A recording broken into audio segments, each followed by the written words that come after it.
Hidden deep in the archives of Charleston County, South Carolina, lies a court document dated March 1848, just a single water-stained page deliberately mutilated, ending mid-sentence. The last legible words read, "The testimony of 9 deceased cannot be admitted as their deaths occurred under circumstances the court finds. The rest has been carefully excised with a blade. For generations, local historians avoided this page. Those who dared examine it noticed something chilling. 9 death certificates filed within 72 hours. All tied to the same plantation, all signed by the same physician, all with a single word listed as cause, executed. Plantation ledgers from March 14, 1848, show 9 names crossed out in red ink. 9 men erased from every record, every official trace. What crime could demand such immediate and coordinated elimination? What testimony was so dangerous it had to be silenced before a single word could be spoken? The truth doesn't lie in what these men did. It lies in what they knew about the woman in the manor house and the baron who ruled the plantation with absolute control. Before we uncover the dark secrets of Ashbourne Plantation and the trial that never reached a conclusion, I need you to do something. Hit subscribe now, because stories like this, stories buried, hidden, and erased, are exactly what we bring back to light here on Vintage Chains. And drop a comment below telling me which state or country you're watching from. Every viewer adds to the story, every perspective matters. I want to know how far this story travels. What made this case particularly disturbing to those who encountered it wasn't the execution itself. Extrajudicial killings of enslaved people, though horrific, were tragically common in the antebellum South. What disturbed them was the precision. 9 men, no more, no less. The specificity suggested calculation, not rage. It suggested a secret that required exactly 9 deaths to contain. Ashbourne Plantation sprawled across 2,000 acres of South Carolina low country, 12 miles inland from Charleston proper, where the Ashley River broadened into marshland and the air hung thick with salt and decay even in winter. The estate had been established in 1789 by the Vanderhorn family, Dutch traders who'd made their fortune in indigo before transitioning to cotton when the market shifted. By 1845, when Baron Wilhelm Vanderhorn inherited the property from his uncle, Ashbourne was considered one of the more progressive plantations in the region, a designation that meant very little beyond slightly better food rations and fewer public whippings.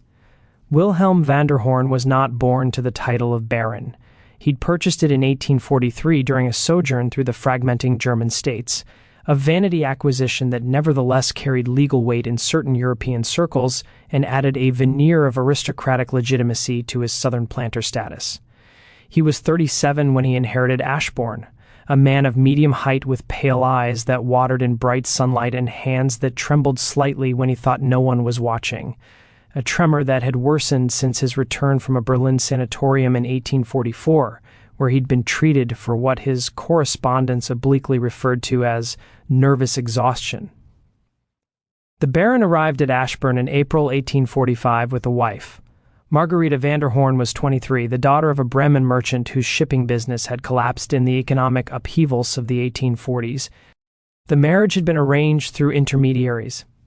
Wilhelm and Margarita had met exactly twice before their wedding. Plantation records show her arrival with unusual specificity. She brought with her 7 trunks, 2 ladies' maids, both German, both dismissed within 6 months and sent back to Europe, and a personal physician named Dr. Ernst Keller, who stayed at Ashbourne continuously until the events of March 1848. Margarita was, by all contemporary accounts, beautiful, pale-skinned, dark-haired, with a kind of fragile delicacy that Southern society mistook for refinement. But she was also sickly. She suffered from what the Baron's correspondents termed womanly complaints, likely endometriosis or chronic pelvic inflammation, conditions medicine of that era could neither diagnose accurately nor treat effectively. She spent days in her chambers, attended by Dr. Keller, who administered laudanum and various herbal tinctures that left her drowsy and compliant. But the Baron's obsession wasn't with his wife's health. It was with her fertility, or rather the lack thereof.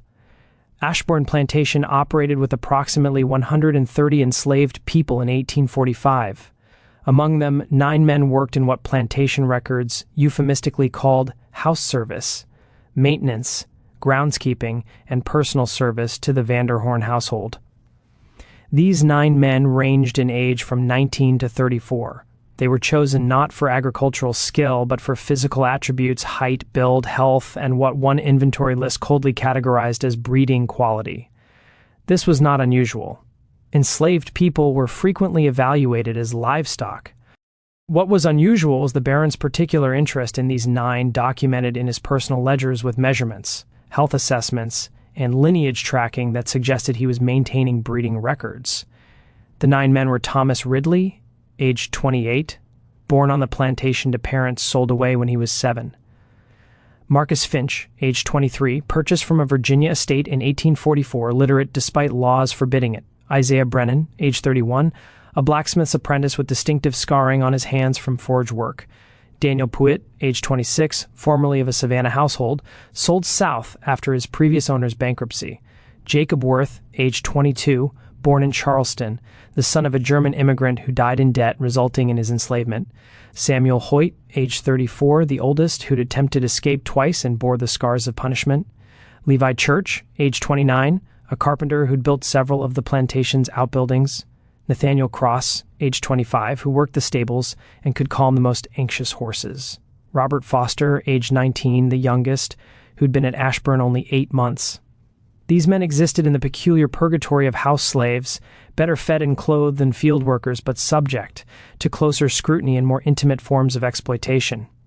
They lived in a separate quarter near the main house, not in the field cabins. They ate better food, they wore livery when serving in the main house, and they understood that their proximity to power made them simultaneously privileged and endangered.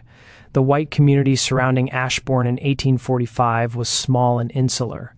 The nearest neighboring plantation, Brickyard Estate, lay 4 miles east. The town of Middleton, barely a town at all, just a church, a general store, a blacksmith, and perhaps 30 families, sat 6 miles north. Charleston, with its society and scrutiny, felt much farther away than 12 miles when the roads were poor. This isolation was intentional. Planters preferred distance from prying eyes, even the eyes of their peers. The social architecture of the region was rigid. White planters maintained elaborate fictions of honor, chivalry, and paternalism while profiting from the systematic brutalization of human beings. White women, particularly those of the planter class, were placed on pedestals that were really just gilded cages expected to be decorative, obedient, and above all, fertile. Producing heirs was not just a personal matter, it was an economic and social imperative. Inheritance laws, property consolidation, and family prestige all depended on legitimate male offspring. This was the world Wilhelm Vanderhorn inhabited, a world where his worth as a man was measured partly by his ability to produce an heir, and where his wife's failure to conceive reflected on both of them with increasing social urgency. By the fall of 1847, after 2½ years of marriage, Margarita had not become pregnant. The Baron's correspondence from this period, preserved in the South Carolina Historical Society archives, though carefully redacted in places, reveals growing desperation. Letters to physicians in Charleston, Baltimore, even one to a specialist in Philadelphia, all asking the same question: what could be done about a barren wife? The responses, when they existed, recommended the usual remedies: dietary changes, less laudanum, more rest, less rest, prayer, patent medicines. One Philadelphia doctor suggested the problem might lie with the husband, a notion the Baron rejected with fury so intense his reply letter was excluded from his own papers, preserved only because the recipient kept it as a curiosity. Then in December 1847, something changed. The overseer's logs from Ashbourne, perfunctory records of work assignments and discipline show an unusual notation. On December 18th, Baron's orders 9 housemen reassigned to manor service exclusively. No field work until further notice. The 9 men had been separated from the general population of the enslaved community. The winter of 1847-48 was mild in the low country, temperatures rarely dropping below 40 degrees even at night. The marshlands didn't freeze, they simply grew quieter. The usual chorus of insects and frogs dampened by the season's chill. At Ashbourne, smoke rose perpetually from the manor house chimneys, and lights burned in the upper windows long after decent hours. It was during this winter that the 9 men began to disappear from common view. Thomas Ridley was the first. On December 20th, he was summoned to the main house in the evening. Unusual, but not unprecedented. House slaves were often called at odd hours. What was unprecedented was that he didn't return to the quarters that night or the next night. When he finally reappeared 3 days later, he was silent, not quiet. Silent in the way of someone who's seen something that language cannot capture. The other enslaved people noticed. They noticed how he moved differently, how he wouldn't meet anyone's eyes, how he flinched when the Baron's name was mentioned. Marcus Finch was next, summoned on December 27th, then Isaiah Brennan on January 3rd. One by one through January and into February, each of the 9 men was called to the manor house for periods ranging from 2 to 5 days. When they returned, they were changed. Some bore marks, not the marks of whipping, but bruises in strange places, scratches, the kinds of injuries that suggested struggle or restraint. But they didn't speak of it, not to each other, and certainly not to anyone else. The enslaved community at Ashbourne developed theories whispered in the fields and the quarters. Some thought the Baron was conducting medical experiments. There were rumors of such things happening on other plantations where enslaved people were used as subjects for surgical practice or disease testing. Others thought it was some kind of punishment, though none of the 9 had committed any offense. Still others believed it was sexual exploitation, which was so common as to be almost unremarkable, though usually directed at enslaved women, not men. But there was something else, something that didn't fit the usual patterns of plantation horror. The Baron's wife had begun to appear in public again. Margaretha Vanderhorn, who'd spent most of 1846 and 1847 confined to her chambers, emerged in late January 1848. She attended church services in Middleton, rode in the Baron's carriage to call on neighboring plantation families, appeared at a dinner party at Brickyard Estate in early February. Women who saw her remarked on her improved health, her better color. Some noted that she looked almost radiant, a word several used independently in letters and diary entries preserved from that period. But she also looked haunted. Sarah Prescott, the wife of a neighboring planter, wrote to her sister in Charleston in February 1848, saw Mrs. Vanderhorn at the Brickyard dinner. She looked well in body, but strange in demeanor. When complimented on her improved health, she smiled in a manner that put me in mind of someone acting a part in a play. She kept looking toward her husband as though seeking permission to speak. And once, when I mentioned my own children, she gripped my hand so tightly I thought she might bruise me. She said nothing, only held my hand and stared at me with eyes that seemed to be pleading something I could not understand. By late February, the truth was spreading through the enslaved quarters in whispers that barely qualified as sound. The 9 men, over weeks of isolation and horror, had been ordered to perform an unspeakable task. Not ordered as one might order a work duty, but ordered in the absolute way that defined the master-slave relationship, ordered under threat of death, ordered with the full weight of legal and physical power that allowed a planter to do literally anything to the people he owned. The Baron had commanded each of the 9 men in sequence to impregnate his wife. The horror of this wasn't just in the act itself, though that was profound enough. Forcing enslaved men to commit what would be framed as rape under any other circumstance while simultaneously forcing his wife into sexual encounters. She had no ability to refuse. The horror was in the calculation of it. The Baron had reasoned with a logic that could only emerge from the grotesque moral inversions of slavery, that if his wife could not conceive with him, the problem must lie with him, not her. And if the problem was his, then the solution was to use other men. Men he owned, men who could be compelled and then disposed of, men whose children would legally be his property regardless of biological paternity. He'd created a system where 9 men would be violated, his wife would be violated, and the resulting child, if there was one, would belong to him in every legal sense, while the truth could be erased by simply killing everyone who knew it. Dr. Keller, the German physician who'd accompanied Margaretha from Bremen, facilitated this horror. Correspondence found later suggests he may have even suggested it based on his readings of agricultural breeding practices applied to humans. He monitored Margarita's monthly cycles, determined her fertile periods, and scheduled the encounters accordingly. He was present during them, ostensibly for medical supervision, which meant he witnessed and documented acts of systematic rape orchestrated by his employer. The 9 men had no choice.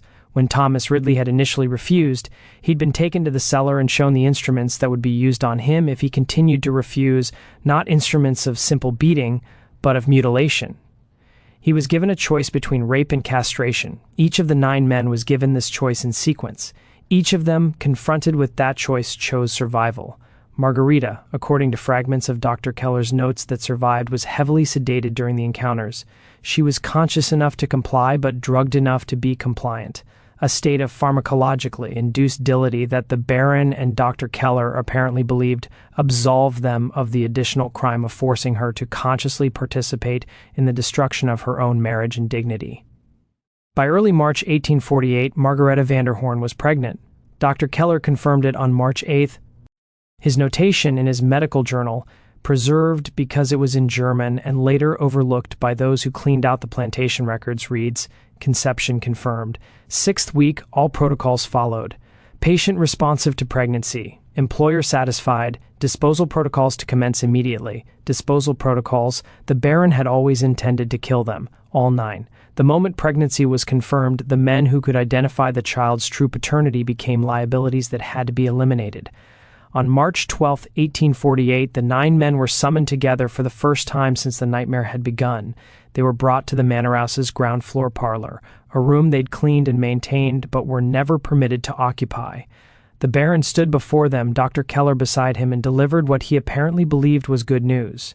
"Gentlemen," he said, a word he'd never used for enslaved men before, a word that should have warned them, "you have served this household with distinction. You will be rewarded." The reward, he explained, was freedom. Manumission papers had been prepared. Each man would be freed, given $20 in cash, and transported by wagon to Charleston, where they could begin their lives as free men. They would leave the following morning, March 13th. They should prepare themselves. The 9 men knew he was lying. They knew because they understood the fundamental truth of their existence. They were witnesses to something the Baron could never allow to be spoken. They knew because several of them were literate enough to understand that freeing 9 healthy enslaved men simultaneously represented a financial loss the Baron would never accept. They knew because they'd seen his eyes during the winter months. The cold calculation of a man who viewed human beings as problems to be solved, not lives to be valued. Marcus Finch, who could read and write despite laws forbidding it, later told a story that never made it into any official record, but circulated through the enslaved communities of the Low Country for decades. He said that on the night of March 12th, as the 9 men sat together in their quarters waiting for morning, they discussed running. They knew the swamps, knew the routes north, knew which free black communities might shelter them. They discussed it seriously, calculating odds and distances, but they also knew that running would confirm guilt. Guilt of something, even if the Baron had to invent the crime. Running would trigger pursuit, and pursuit in South Carolina in 1848 meant dogs, patrols, and violence that would extend beyond the runaways to everyone they'd ever known. Plantation owners used collective punishment as a control mechanism. If these 9 ran, others at Ashbourne would suffer for it. So they made a different decision. They decided to testify. The conversation that night, as reported decades later by those who heard it from survivors, centered on a dangerous question. What if they told the truth, not to the Baron, but to authorities? What if they went to Charleston and found a magistrate, a lawyer, someone in the legal system who might listen? It was a desperate plan, born of desperation. Enslaved people had almost no standing in Southern courts, but almost none wasn't absolutely none. There were rare cases, very rare, where testimony from enslaved people had been admitted, particularly in cases involving white victims or crimes that threatened the social order. And this crime did threaten the social order. The Baron hadn't just raped his slaves, he'd used them to rape his wife. He'd corrupted the sanctity of white womanhood, the cornerstone fiction of Southern society. If that came to light, it would be a scandal that could destroy even a man of his wealth and title. The 9 men reasoned that if they could reach Charleston together, if they could tell their story in a public way that made it impossible to ignore, they might survive. The Baron couldn't kill them on the streets of Charleston without consequences. He couldn't make 9 free men disappear in a city without questions being asked. It was a terrible plan, dependent on systems and institutions that had shown themselves to be fundamentally hostile to black testimony, but it was the only plan they had.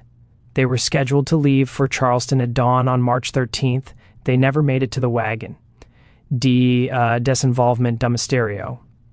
At approximately 4 in the morning on March 13th, 1848, while the plantation still slept, and the sky was the particular purple-black that comes just before dawn, 7 white men arrived at Ashbourne Plantation on horseback. They came from Middleton and from Brickyard Estate, planters and their adult sons, men who were the Baron's peers and in some cases his friends. They'd been summoned the previous evening by urgent messages delivered by the Baron's personal courier.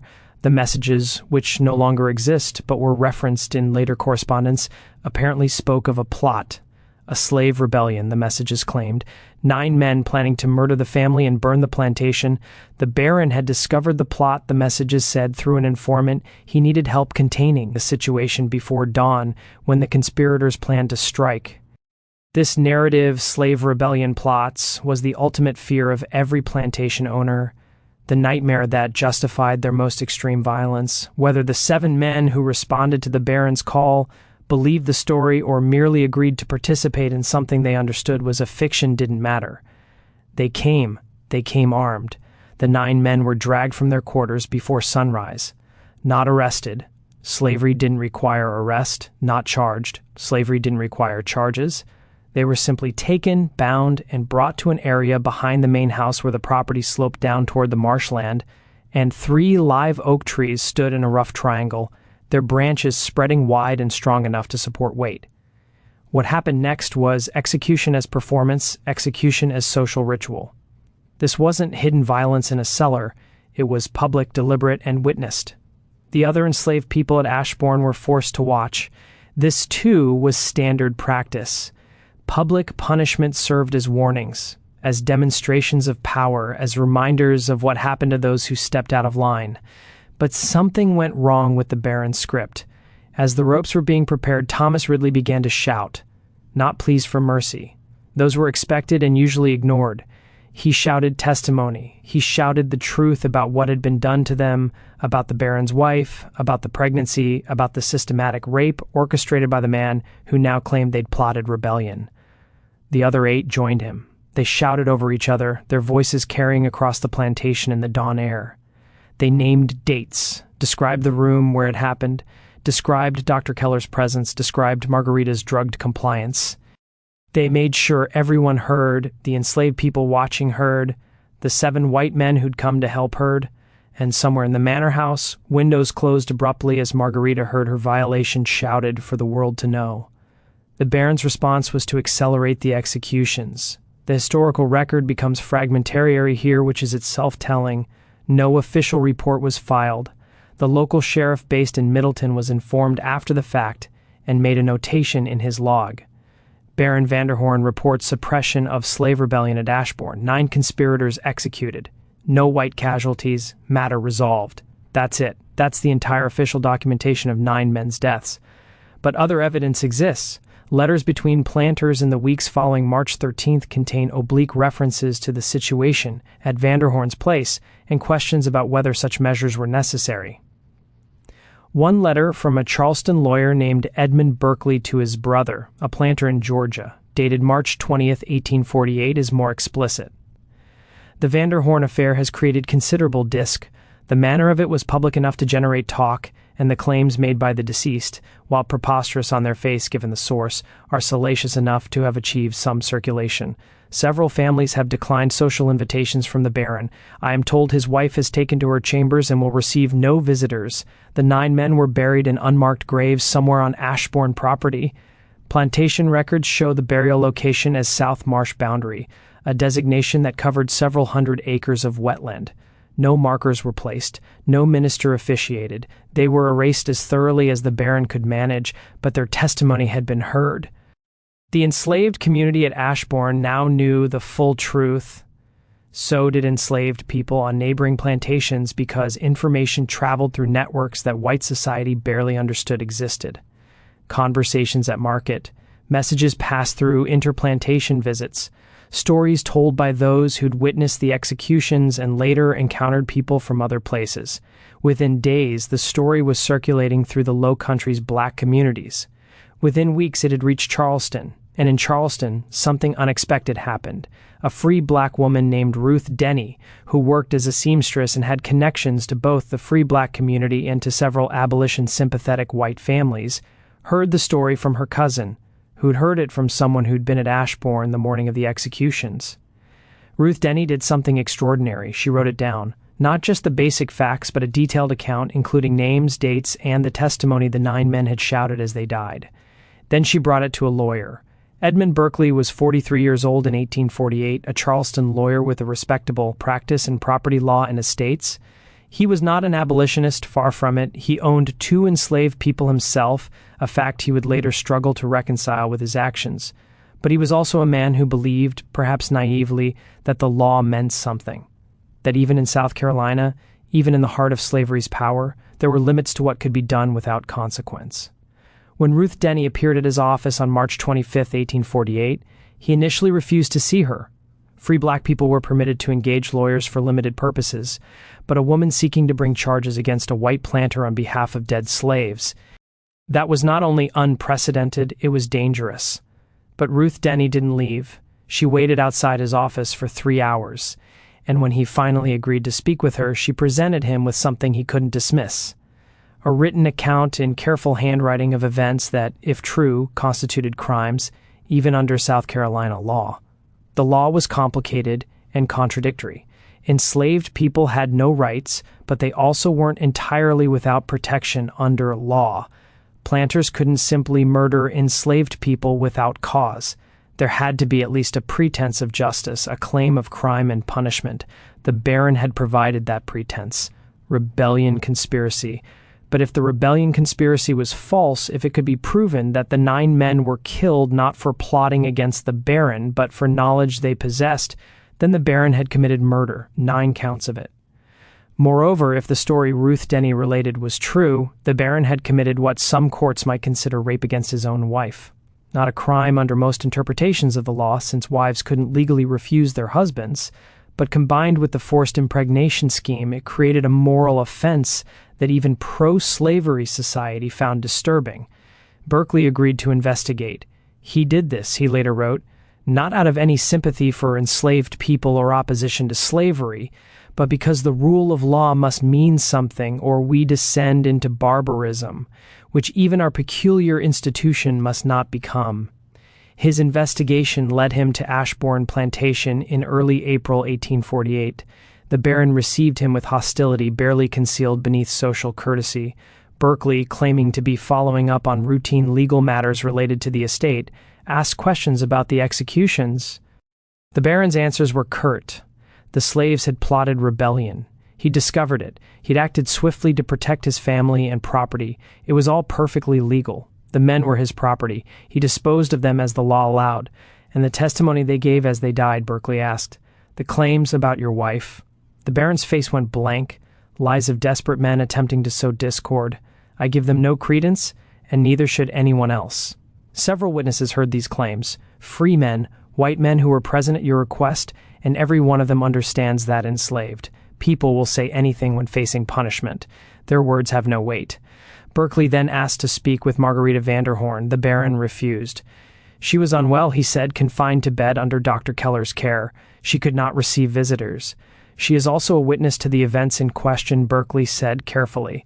If the slaves' claims were false, her testimony would refute them definitively. My wife, the Baron said, and his voice carried a coldness that Berkeley later described as absolute, will not be subjected to questions about lies told by animals who committed treason against this household. I will not have her name dragged through filth by a legal proceeding that should never exist. If you persist in this, Mr. Berkeley, you'll find that men of influence in Charleston have long memories. It was a threat, delivered politely, and it should have ended there. But Berkeley made a crucial discovery.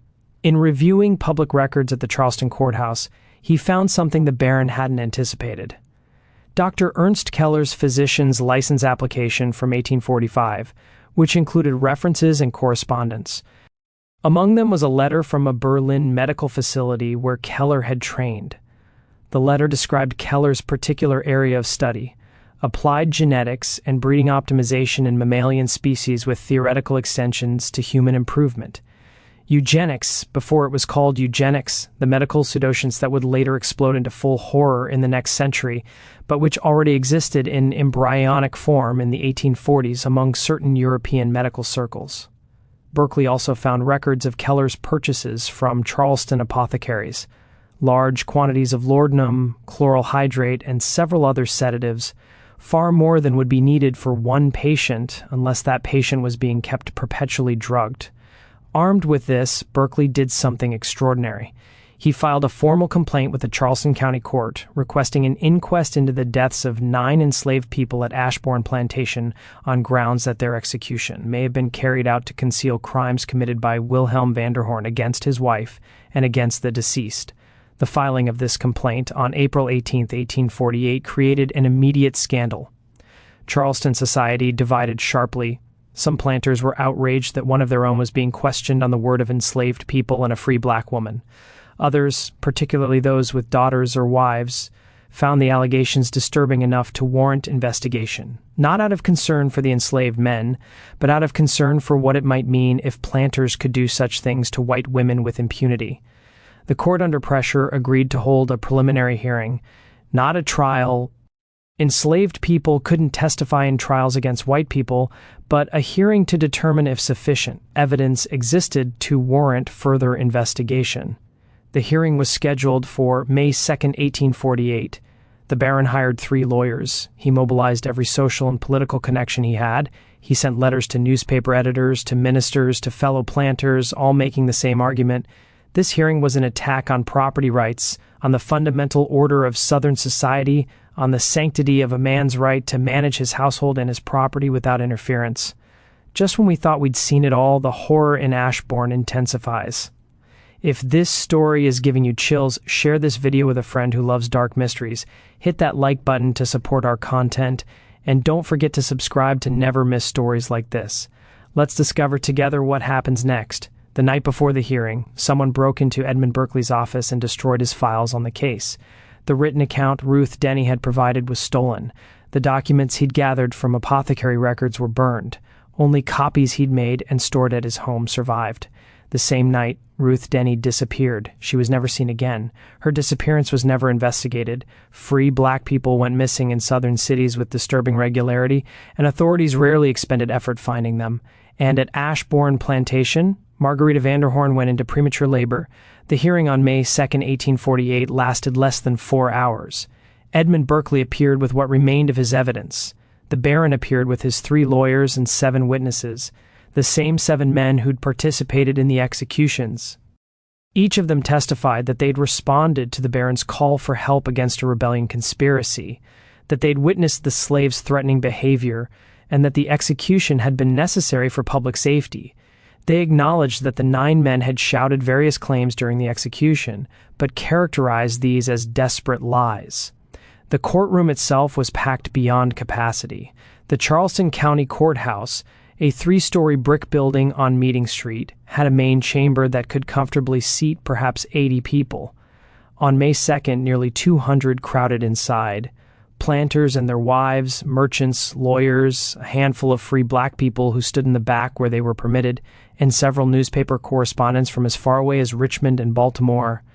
The air was stifling despite the open windows thick with the smell of sweat, tobacco, and the perfumes wealthy women wore to mask less pleasant odor. Judge Samuel Winthrop presided from an elevated bench of dark mahogany, his white hair carefully combed, his black robes immaculate despite the heat. He was known as a fair man within the narrow confines of what fair meant in South Carolina in 1848, which is to say he followed the law as written, and the law as written protected property above all else.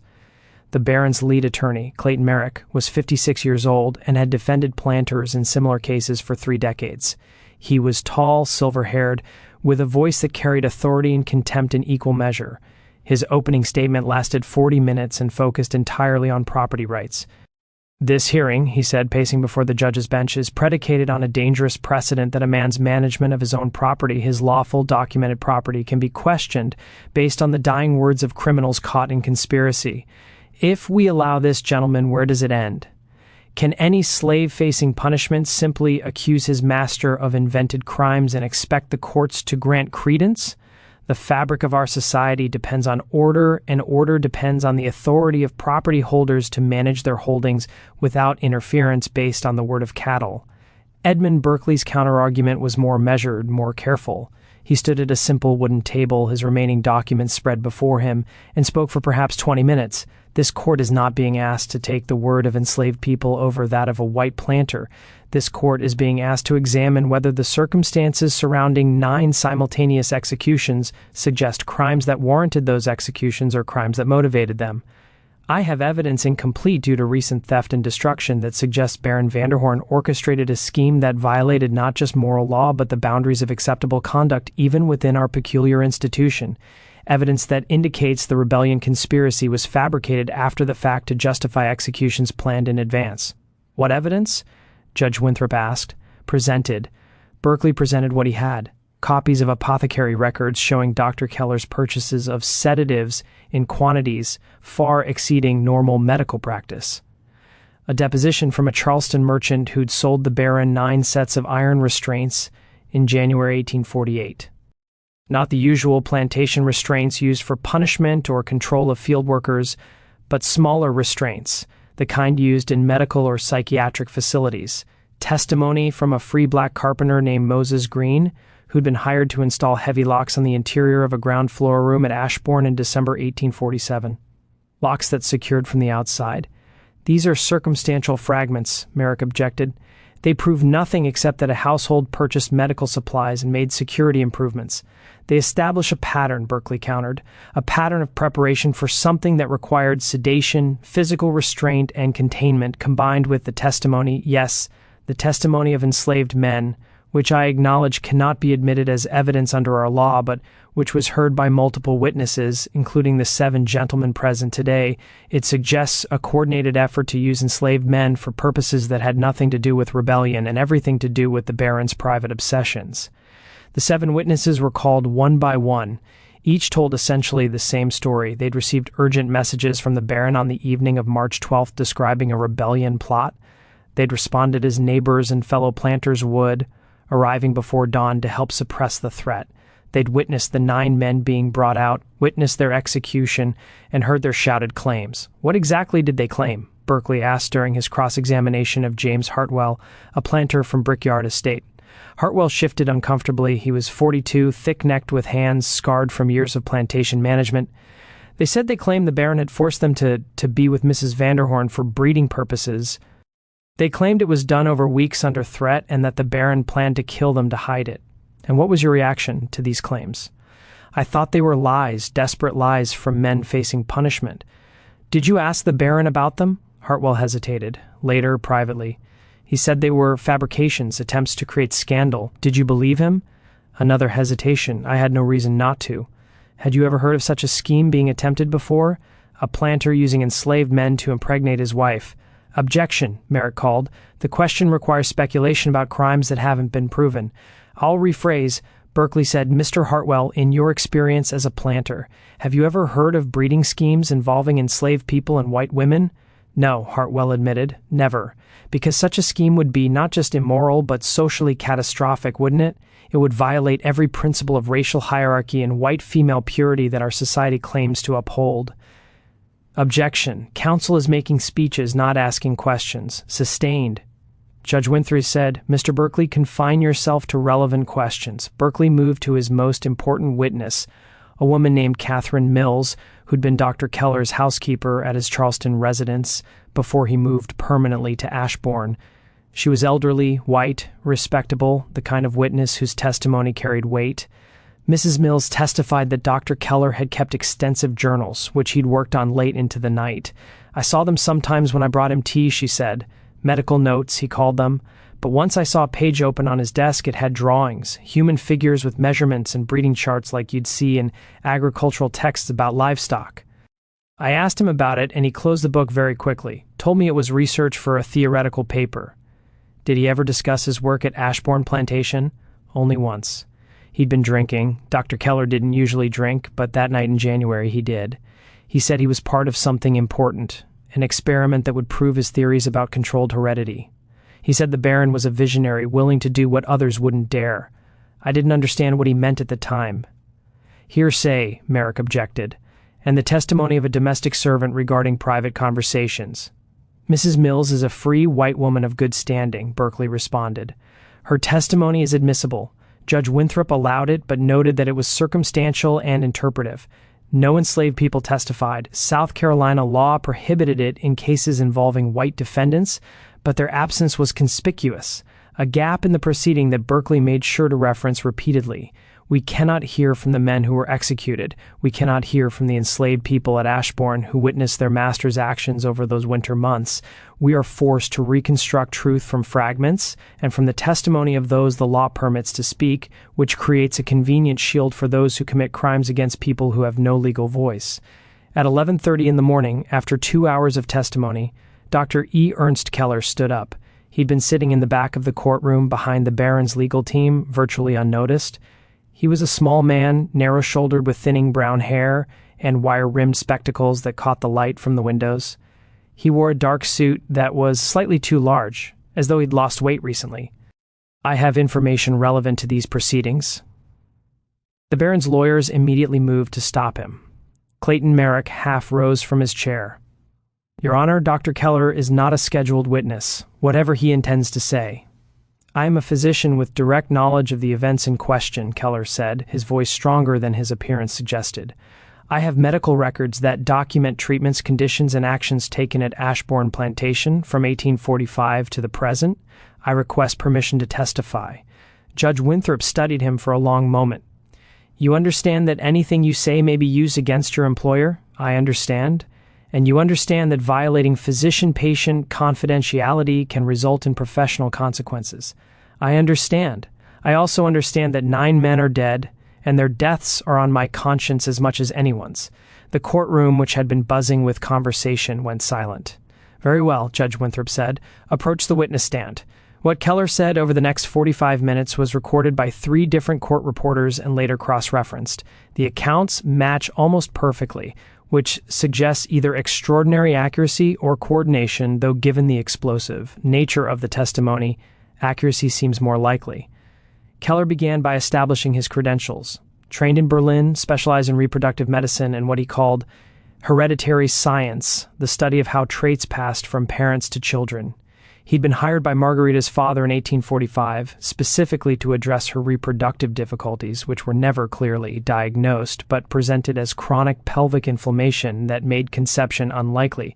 When I arrived in South Carolina with Mrs. Vanderhorn, Keller testified, "I believe my role would be therapeutic to treat her condition, improve her health, and hopefully enable her to conceive naturally." The Baron, however, had different interests. "What interests?" Berkeley asked. He was obsessed with heredity. He'd read European texts on animal breeding and believed the same principles could be applied to humans. He wanted an heir, but he had doubts about himself, about his capacity to father healthy children. He believed his family line carried weaknesses. There was insanity in his background, a cousin who died in an asylum, an uncle with severe melancholia. He feared passing these weaknesses to offspring. So what did he propose? Keller removed his spectacles and cleaned them slowly, a gesture that seemed designed to give him time to gather courage. In late 1845, he asked me if it would be theoretically possible to impregnate his wife using another man's seed. Not through direct contact, he found that idea repellent, but through medical intervention. I told him it was theoretically possible, but ethically unthinkable. He asked me to consider it anyway to research methods. "And did you?" "I did. I convinced myself it was purely theoretical, academic curiosity." But in 1846, the Baron's request became more specific. He wanted to know if his wife could be made temporarily infertile through chemical means, then made fertile again when desired. He wanted control over conception. Why would he want that? Because he was planning something he needed time to prepare. He asked me to administer compounds that would prevent conception, not permanently but reliably, herbal preparations, certain chemicals. I did this, God forgive me, for nearly a year. I told Mrs. Vanderhorn I was treating her inflammation. She trusted me. The Baron, sitting at the defendant's table, had gone pale. His lawyers were whispering urgently to him, but he sat motionless, staring at Keller with an expression that several observers later described as murderous. In December 1847, Keller continued, the Baron revealed his full plan. He'd selected 9 enslaved men based on physical and mental characteristics he considered superior. He intended to use them in sequence to impregnate his wife while she was sedated. The child would be legally his, genetically improved according to his theories, and the men would be eliminated afterward to ensure secrecy. The courtroom erupted. Judge Winthrop had to gavel for order repeatedly. Several women left the room. 2 planters stood and shouted that this was a fabrication, an abolitionist conspiracy. The Baron's lawyers were on their feet, objecting, demanding Keller be held in contempt, demanding the testimony be struck from the record. Judge Winthrop, visibly shaken, called for a 30-minute recess. When the hearing resumed, Keller was asked to continue. He described the winter of 1847-48 in clinical detail, how each man was brought to a specific room on the ground floor of the manor house, how Margarita was given increasing doses of laudanum and chloral hydrate to keep her in a state of semi-consciousness, how he monitored her cycles to determine optimal timing, how the Baron supervised the entire process. I told myself I was conducting medical research, Keller said, and his voice finally broke. I told myself I was advancing scientific understanding of heredity, but I was facilitating rape, multiple rapes. I was drugging a woman into compliance and enabling the violation of men who had no choice in the matter. And when Mrs. Vanderhorn conceived in early March, I knew what would happen to those 9 men. I knew, and I said nothing. "Why are you saying something now?" Berkeley asked. "Because they died telling the truth. Because Thomas Ridley looked at me as they put the rope around his neck and said, 'You know what was done? Because I am complicit in evil that I can no longer pretend was science. And because the Baron plans to do it again.'" That statement, "plans to do it again," caused another uproar. "Explain," Judge Winthrop demanded. "Mrs. Vanderhorn lost the child. It was stillborn. The Baron blames the stress of the hearing, but I believe it was the cumulative effect of the drugs I'd given her over 2 years. He told me 2 weeks ago that we would repeat the procedure, that he would select new men, that we would try again. He said the first attempt was a learning experience, that we would refine the methods. I cannot participate in that again." The Baron finally spoke. He stood, pushing his lawyers aside, and addressed the court directly. "This man is lying. He's fabricated this fantasy to deflect from his own medical incompetence. My wife lost our child due to his negligent treatment, and now he invents this grotesque story to avoid responsibility. I demand he be arrested for perjury and defamation." "Do you have the medical records you mentioned?" Judge Winthrop asked Keller. "I did. I brought them to Charleston yesterday and secured them at my boarding house. When I went to retrieve them this morning to bring to court, they were gone. My room had been entered during the night. The journals were the only items taken." "How convenient," Clayton Merrick said. "He claims to have evidence but cannot produce it." "I have 1 page, Keller said. He reached into his jacket and removed a folded paper. "I kept this separate in my pocket. It's a single entry from February 1848 documenting Mrs. Vanderhorn's condition and the pregnancy confirmation. It includes details that could only be known by someone with intimate medical access." The page was examined. Judge Winthrop read it, his face growing darker. He showed it to the Baron's lawyers, who consulted hurriedly with their client. Then Judge Winthrop made his ruling, the compromise that would define how this horror was remembered or, rather, forgotten. Dr. Keller's testimony raises serious questions. However, the core issue before this court, the legality of the executions on March 13th, remains unchanged. Under South Carolina law, a planter has the right to execute enslaved people who pose a threat to his household. The Baron acted within those rights regarding property he owned. I find no grounds to charge him with crimes related to those 9 deaths. However, he paused, choosing his words carefully. However, regarding the allegations of crimes against Mrs. Vanderhorn and regarding Dr. Keller's claims about plans to repeat these alleged actions, I am ordering a separate inquest to be held in closed session with limited participation to examine Dr. Keller's claims and determine if charges should be brought relating to treatment of a white woman. It was a masterpiece of legal maneuvering. The 9 men's deaths would stand as lawful, but the door was opened slightly carefully to investigate the Baron's treatment of his wife. It acknowledged that something terrible had happened without overturning the racial and property hierarchies that the system depended on. The transcript of the hearing ends with this notation written in the court reporter's careful script. "Hearing adjourned at 2:47 p.m., closed inquest scheduled for May 16, 1848. The testimony of 9 deceased cannot be admitted as their deaths occurred under circumstances the court finds," and then it stops. The rest of the page has been carefully removed with a blade, leaving a clean edge where words once existed. Because that night, May 2, 1848, everything that might have led to justice was systematically destroyed. Dr. Ernst Keller left the courthouse and returned to his boarding house on Queen Street. He ate dinner alone in the common room. The landlord remembered this because he'd seemed agitated, barely touching his food. He retired to his room at approximately 8. At some point during the night, he died. The official report filed by the city coroner listed the cause as heart failure. Keller was 39 years old with no history of cardiac problems. The examination was perfunctor, a visual inspection, no autopsy. The coroner who signed the report, Dr. Marcus Webb, was a regular guest at the Baron's Charleston townhouse and had financial connections to several planter families. Keller's room was found neat, his possessions organized with one glaring absence. His medical journals, which he'd mentioned were stolen, remained missing. Also missing was the single page he'd presented in court as evidence. The landlady swore she'd heard no disturbance during the night, seen no visitors entering or leaving. Edmund Berkeley's house was burglarized the same night. The break-in occurred between 11 p.m. and 2 a.m. while Berkeley was sleeping. He was struck on the head brutally with something heavy and left unconscious in his study. His wife found him at dawn surrounded by ransacked papers. Every document related to the Ashbourne case was gone. The copies he'd made of apothecary records, the depositions, his notes from interviews, all of it taken. The injury to Berkeley's skull fractured his temporal bone and caused bleeding in his brain. Doctors treated him, but he never fully recovered. He suffered severe headaches, memory problems, and a gradual decline that would kill him in 1850. In his lucid moments, he tried to reconstruct the case from memory.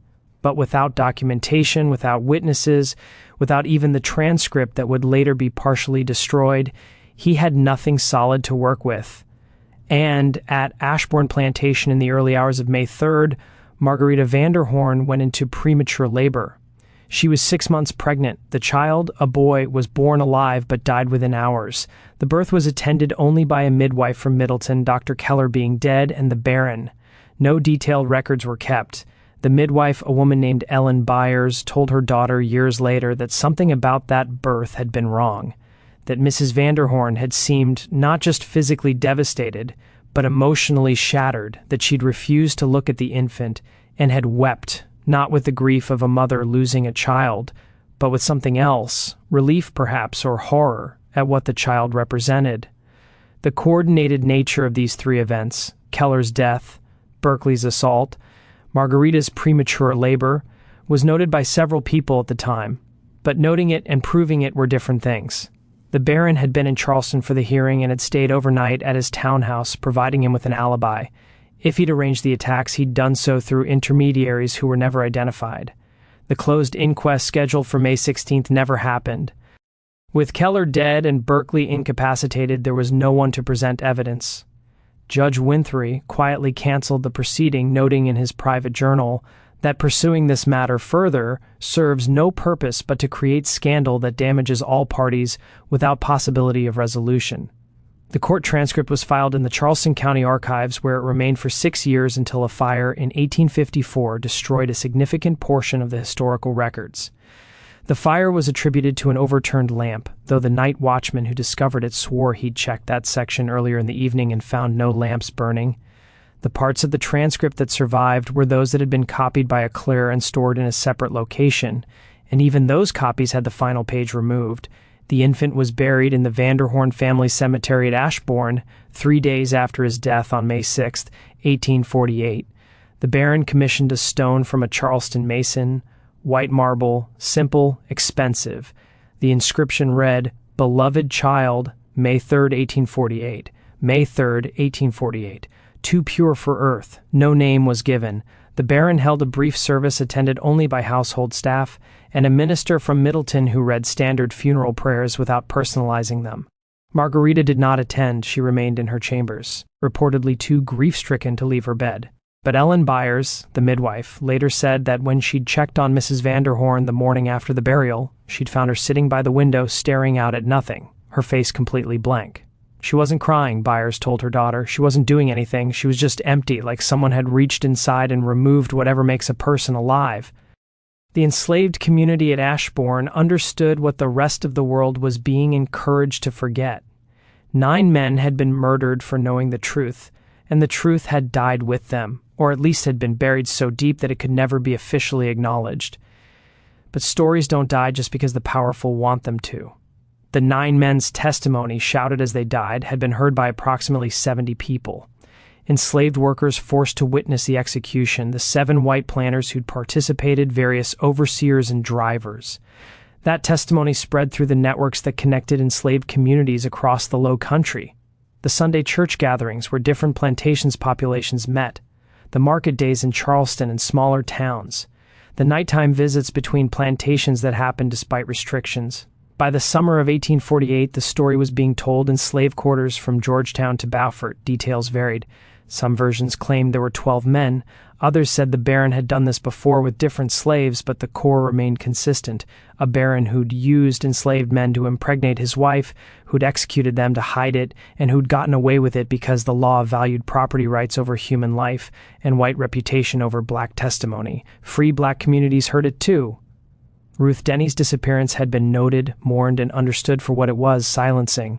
But before she vanished, she'd told others what she'd learned. These stories circulated in Charleston's free black churches, in the mutual aid societies, in the careful conversations that free black people had when they felt safe enough to speak honestly about the horrors surrounding them. Some of these stories were written down. A minister named Reverend Peter Thompson, who served a free black congregation in Charleston, kept a journal that survived through his descendants. An entry from July 1848 reads, "Heard again the story of the 9 men at Ashbourne. Sister Ruth, who brought this testimony to light, has not been seen in 3 months. We fear the worst. The story itself confirms what we have always known, that slavery corrupts everyone it touches. There is no floor to the degradation slavery produces. White society will protect its own, no matter the crimes they commit. I pray these men are remembered. I pray their names are never forgotten. Thomas, Marcus, Isaiah, Daniel, Jacob, Samuel, Levi, Nathaniel, Robert. 9 men who spoke the truth and died for it. Margarita Vanderhorn remained at Ashbourne for 3 more years, but she was a ghost in her own life. Visitors became rare as the scandal's echoes made social calls unbearable. Sarah Prescott, who visited in September 1849, wrote to her sister, "Saw Mrs. V again. She is quite altered. She speaks very little, and when she does, it's in a flat manner, as though reciting lines learned by rote. She moved through her own house like a guest who had stayed too long. I mentioned the garden she once loved, and she looked at me as if it existed only in a dream. When I spoke of the child, she looked at me as if I spoke a language she didn't recognize, excused herself, and never returned." Other visitors noted the same. Margarita had aged decades in a few years, 27 but appearing 40, hair graying, movement slow, painful, burdened by invisible weight. She took laudanum regularly. What the Baron claimed was for her health, though those who knew suspected it was the only way she could endure her existence. She never spoke publicly about what had been done to her. Perhaps she didn't remember. Perhaps the sedation during the winter of 1847-48 had erased it. Or perhaps she remembered but could not bear to acknowledge it. Dr. Keller's testimony suggested she had been near unconscious during the assaults. Whatever the truth, her body and mind understood, and she slowly faded. In 1851, Margarita was diagnosed with consumption, tuberculosis. Modern historians now suggest it may have been severe depression, or what we might recognize today as post-traumatic stress, worsened by chronic opiate use. She died on November 14, 1851, at age 29, buried next to an unnamed infant in the Vanderhorn family cemetery. The Baron commissioned a marble headstone inscribed, Margarita Vanderhorn, 1822 to 1851, beloved wife, her gentle spirit has found peace. The hypocrisy of that inscription was lost on no one but the Baron himself. After Margarita's death, the Baron's social standing crumbled. Whispers spread through Charleston society.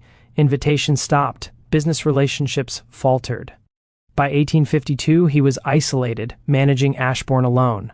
In 1853, he remarried Anne Elizabeth Hartwell, 22, from a struggling Virginia planter family. The marriage was one in name only. She remained mostly in Virginia, and they had no children. By 1860, almost none of Ashbourne's original enslaved population remained. The Civil War began in 1861, and the Baron, then 53, too old to fight, faced declining health and melancholia. In 1865, as Union forces moved through South Carolina, Ashbourne Plantation was occupied. On April 23, 1865, the Baron was found dead in his study. The Union medical examiner ruled suicide, a pistol at his head, powder residue on his hand. Some suspected murder. No one knows for certain. Ashbourne's property was sold off in 1866, abandoned by 1868. Freed people and white laborers alike refused to stay. Many said it was cursed, haunted by the 9 men executed on March 13, 1848. The main house burned to the ground on March 13, 1871, 23 years to the day after their deaths. No lightning, no storm, no witnesses. Only ash and foundation remained.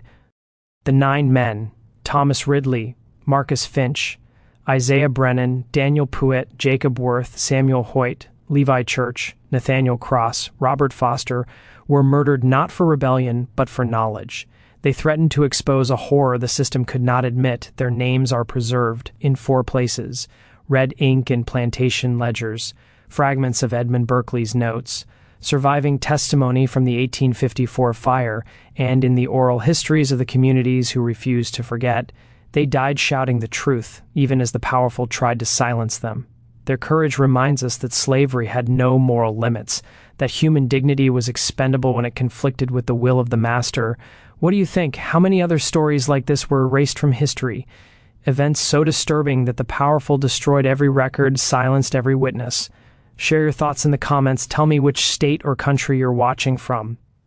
If this story disturbed you, shocked you, or made you reflect on the depth of slavery's horrors, subscribe to Vintage Chains, hit the notification bell, and share this video with someone who needs to know these truths. The 9 men of Ashbourne must not be forgotten. We'll continue uncovering the hidden dark corners of history, the stories of those who resisted, and the truths that powerful people tried to erase. See you in the next video.